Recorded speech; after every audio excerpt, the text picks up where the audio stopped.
get it so that I'm going this way with that down, because the chain interferes a little bit.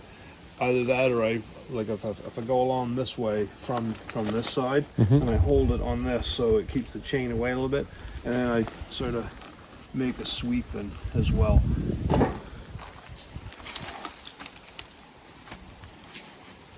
Oh, there's mud. There's a whole piece of mud. Yeah, we'll do that. I'm gonna do this whole area here, and that must have been where it was sitting in the ditch, because I actually picked these up directly from where I cut them. I didn't have to drag them anywhere. But I'll do this whole face. I might even roll a little further after I do that.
It does a pretty good job. You can do it more thoroughly or less thoroughly, but it gets, like, you could look at the bark and not see any dirt in it, but in around those cracks where it's been sitting in mud, it cleans it. Like, once you take that off, the old chippy bark like that too, that stuff dulls the blade just without mud in it. That one there's going to be making some bridge timbers. I've been making bridge timbers. There's a bunch of them piled over there. The cover of the bridge will be 14 feet long or wide, so I'm going to make a bunch of 14-foot bridge coverings out of that one. You got to have sound stuff for the cover, and big stuff for the stringers, and sound stuff for the 6x6s. So this is called the Log Wizard, We call it a debarker, and that's really what we're using it for. You can do a number of things with it, but my purpose for buying it was so that I could take the bark and the dirt off of my logs, because I still skid my logs. I can't pick them all up right where I cut them, because a lot of them are in the deep woods and you yard them out with the winch. So I always have a little bit of dirt on them, and that causes your saw blades on your mill to dull, you know, a little quicker.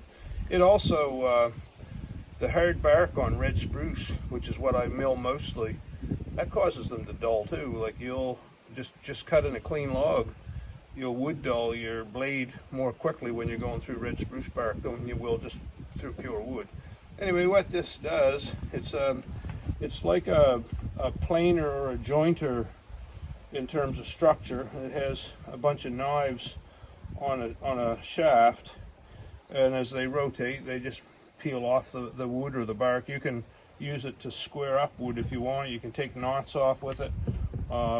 It has removable blades. You just unbolt them, you take them off, and you can sharpen them. Just put them in your vise and sharpen them, or you can replace them quite easily. There's 3 bolts you can see right there that let the blades come out.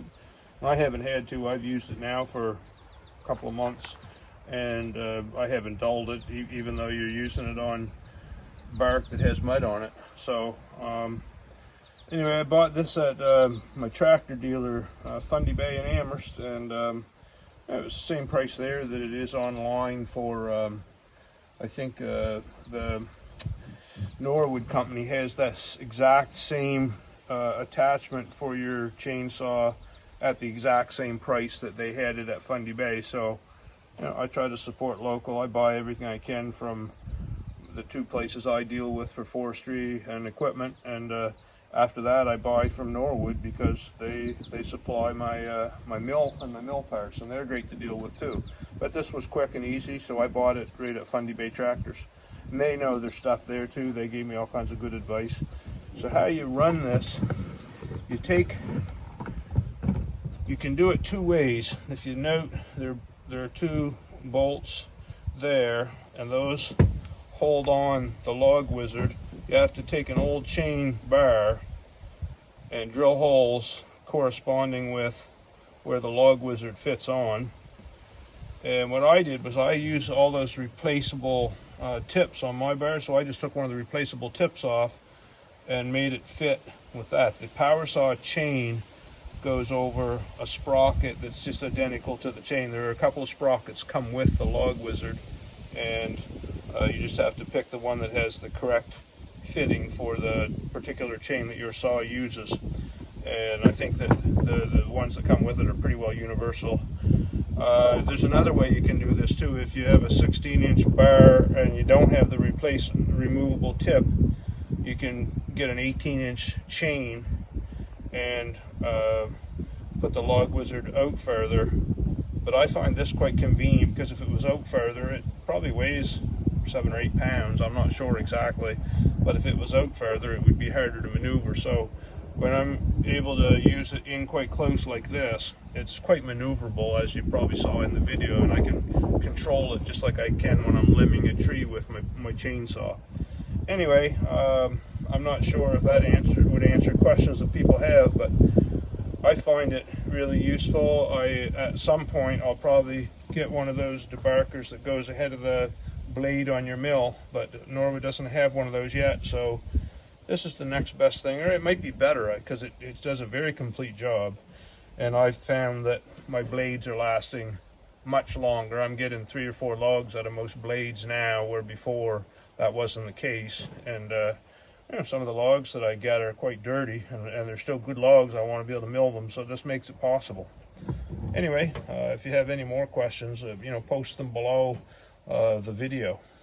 Oh yeah, and that's something else too. I use just an old chain, because you can actually use this chain. You can, if you got something you want to cut, you can actually cut. Just keep that out of play, and if you got something you can reach close with your saw, you can cut a knot or a limb that happened to be on a log that you're putting on the mill.